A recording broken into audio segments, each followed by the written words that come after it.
And I have been working on my senior thesis project entitled A Comparison of Cretaceous Paleogene Boundary Sediments from South Carolina and North Dakota with Dr. Adam Smith over at the Bob Campbell Geology Museum.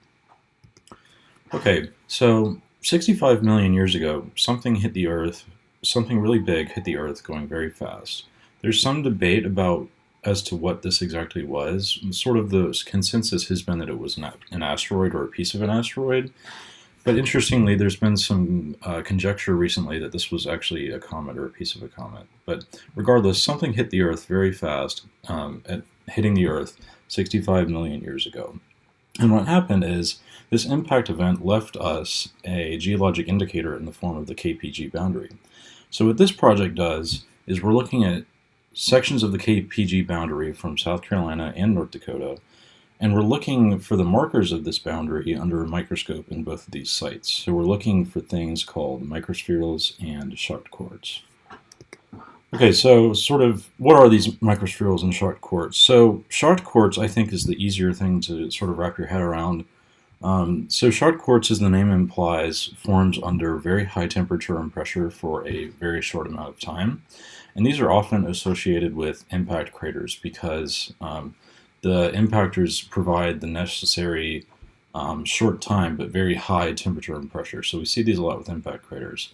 And when this impactor hit the Earth 65 million years ago, it shocked a lot of quartz that was underneath it. So it produced a lot of this shocked quartz that we see. So the picture here, if you look, this red arrow points to these lineations in the quartz. And this is what denotes it as shocked quartz. So this is one of the markers of the KPG boundary that we're looking for.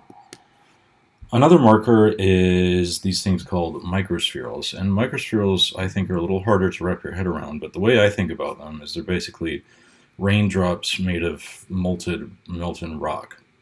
So when the asteroid or impact or whatever it was hit the Earth 65 million years ago, it vaporized a lot of the rock that it hit because it was such high temperature, such high pressure.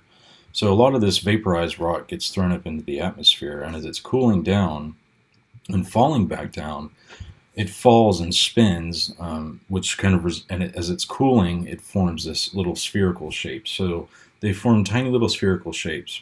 And we see these with impact craters because they vaporize the requisite material to produce these formations. And they're known as microspherules. They're very small, as you can see. This is one of my microspherules that I found. So the y-axis here is about 0.1 millimeters, but so very small.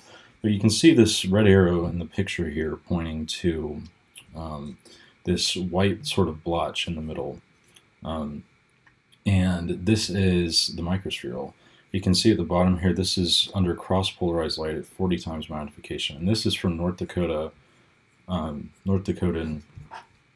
boundary sediments. So these are microspherules. So we're looking for microspherules and shocked quartz to sort of see if there's any differences between these two characteristics at each of these boundary sites.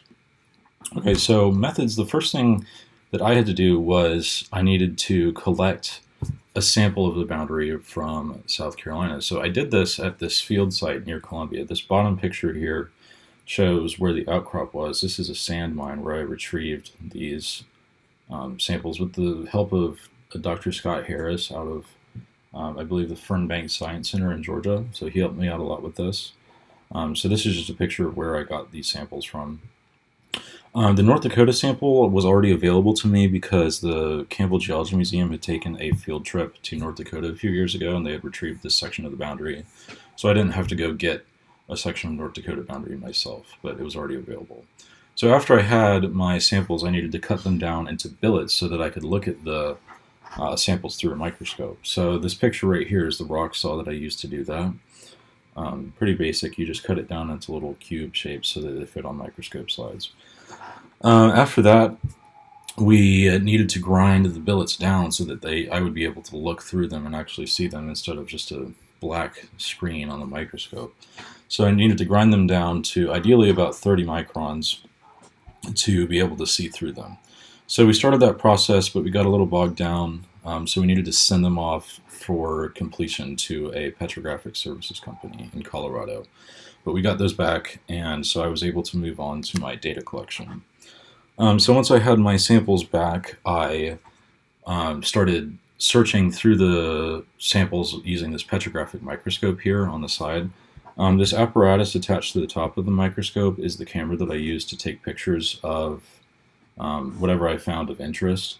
So if you look at the screen here on the right, there's just a picture. This white blotch in the middle is just a piece of quartz. That one's not shocked, but I just thought it was an interesting thing to look at, so I took a picture of that. But it just demonstrates the little setup that I had going here. So I would take pictures of whatever I found under the microscope. And I used various magnifications for this. One of the biggest things that I was looking for was extinction. Something that can be confusing about microspherules is they look a lot like bubbles that can form in microscope slides. So looking for extinction was an easy way to distinguish microspherules from bubbles. And also, the extinction helps you separate quartz from other materials in there because it's pretty distinct if you see things going extinct. You usually know it's quartz, or the way that quartz goes extinct. But yes, so I used cross-polarized light and normal light to look through this. If I thought that things looked better under normal light, I would take the pictures under normal light. But sometimes you had to take it under cross-polarized light, or the features that I was looking at wouldn't show up as well. So I used both. Okay, so my results. So the big upshot of my results is that I found both shocked quartz and microspherules in boundary sediments. Let me go into a little more detail about that. Okay, so this is the picture I showed a few slides back. It's just blown up so you can see it better. But you can see here the scale on the side is the same. This is about 0.1 millimeters. This is my best North Dakota microspherule, and this is from excuse me, Cretaceous Paleogene boundary sediments. So we wouldn't find these microspherules in Cretaceous sediments because there wasn't an impact that was able to produce them in Cretaceous times. The same goes for the Paleogene time period, excuse me.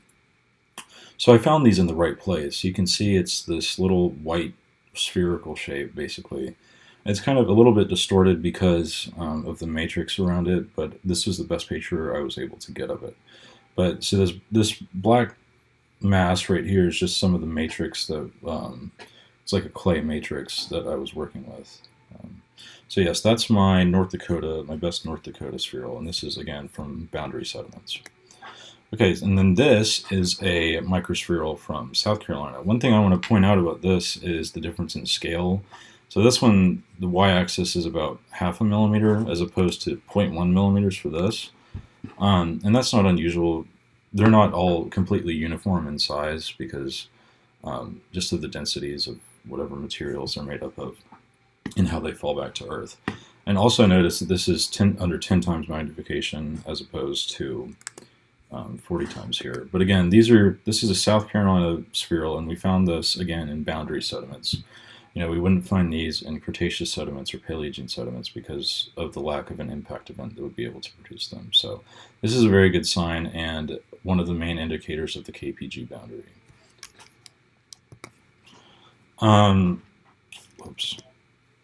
So this is an example of just normal quartz. I wanted to show this before I showed you my example of shocked quartz. Notice the scale here on the y-axis is about 1 millimeter, so this is bigger than the other features I've shown. And this is under normal light. This one you can tell isn't shocked because you don't see little lineations in the grain. You see these little things look like TV static. What I think that is remnants of this clay material that still persists on top here. So pay that no mind, but I think it's just the main point is that there's no lineations here in the quartz grain. Another thing I want to point out here is this black spherical shape in the bottom of the picture. So that is a bubble, and you notice it looks very similar to, you could mistake it for a microspherule just because of the shape. But the thing about the bubbles is they're always black like this. They don't have an extinction pattern or anything like that. So that's the way I distinguish the bubbles from the microspherules themselves. And this is normal light under 10 times magnification. And this is just an example of normal quartz. I wanted to show you that before I showed you this, which is my shocked quartz grain that I found in South Carolina boundary sediments. So Oh, whoops. Notice the scale here is very small on the y-axis. It's about 0.05 millimeters long. So very small grain. I had to hunt around for this one. Um, but 40 times magnification in normal light. And these are, again, South Carolina boundary sediments. So what I want you to notice here is this arrow pointing to, if you look closely, you can see these little tiny lineations in this quartz grain. And this is sort of the smoking gun that we're looking for when it comes to these shot quartz features. If you notice, these lineations run sort of to the northeast of this picture if it were on a map. Top right of the picture, northeast. So they all kind of are parallel going that way. So this is a big find. I think this is a really great picture of some lineations and shot quartz that I found. And this is probably my favorite result that we got. Okay, so in terms of discussion, we don't have a ton of data due to some things like slide breakage and stuff like that. But if somebody wanted to continue this project, they could go back to that South Carolina site and try to get some more samples and get some more data for this. But not a ton of data, but that's okay because the data that we did have matched our expectations. It was one thing I thought was notable was I was able to find microspherules in both North Dakota and South Carolina, but I was only able to find shot quartz in South Carolina boundary sediments. So the reason I think this is because the matrix of the North Dakota sediments, boundary sediments, was more difficult to work with just because of the nature of it. So I wasn't able to find any shot quartz in North Dakota sediments. Another reason that could be is just there wasn't any shot quartz in that sample, but so I did find the microspherules in both locations. But yes, this matched our expectations because we didn't see any data. We didn't see any microspherules in Cretaceous sediments where they shouldn't have been. So that's good news. Okay, so in terms of conclusions here, so we have a relatively low quantity of data, which makes it difficult to state any differences between the sites. So, for example, it would be difficult for me to say, I found 10 times more microspherules in North Dakota sediments than I did in South Carolina sediments. I can't say that just because I don't have a lot of data. I have probably, these are really the only data that I have. So it's difficult for me to state any major differences between the sites. But the upshot of this project for me in terms of conclusions is we were able to confirm the presence of both shot quartz and microspherules in South Carolina, which as far as I know has not been done before. So that was really cool. We got to confirm this boundary site outside of Columbia also, which I think opens the door for future investigators if they want to sort of continue this idea. Can we state any differences between the North Dakota samples and the South Carolina samples? I think to do that you'd need more data, and I think it would be a great project for someone to continue. So maybe we'll continue this in the future. But yes, so the upshot is we found both shot quartz and microspherules in South Carolina and confirmed our boundary site outside of Columbia. Okay, so just in terms of acknowledgments, I want to thank Dr. Adam Smith for his great guidance and just mentorship on this project, helping me get everything done. I want to thank Dr. Scott Harris for his help in accessing and guiding me around the sand mine where I retrieved my South Carolina sediment samples. He helped me out big time, and just wanted to thank him for that.